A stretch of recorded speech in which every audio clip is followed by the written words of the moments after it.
এসআইয়ের form fill up করেছেন তো, তাহলে আপনিও সাবধান হয়ে যান।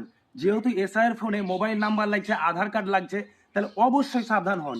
দেখুন, এসআইয়ের ফর্মে আপনি মোবাইল নাম্বার আধার কার্ড যখন দিয়ে দিচ্ছেন, তার মানে ভাববেন না যে আপনি আপনার ব্যাংকের অ্যাকাউন্ট নাম্বারটা দিচ্ছেন না। আধার নাম্বার মোবাইল নাম্বার যেহেতু দিচ্ছেন, সেহেতু কিন্তু ব্যাংকের অ্যাকাউন্ট নাম্বারটা চলে যাচ্ছে। ফ্রডের হাত থেকে সাবধান। কখন আপনার কাছে ফোন চলে আসতে পারে যে দাদা আপনার এসআইয়ের ফর্মে এটা ভুল হয়েছে, আপনার মোবাইলে ওটিপি গিয়েছে, ওটিপিটা দেন। আমরা অনেকেই আছি যারা কিন্তু ভুল করে ওটিপি দিয়ে দেবো, ফ্রডকে সাহায্য করে দেবো। যখনই আপনি ওটিপিটা দিয়ে দিবেন, তখনই কিন্তু আপনার ব্যাংকের অ্যাকাউন্ট খালি হয়ে যাবে। তাই একদম জনগণের উদ্দেশ্য আমি এই বার্তাটা দিতে চাই, সাবধান। কোনোদিন কাউকে ওটিপি দিবেন না, এসআইআর বলুক আর যে কারণে বলুক, কোনো কারণেই কিন্তু আপনি কাউকে ওটিপি দেবেন না।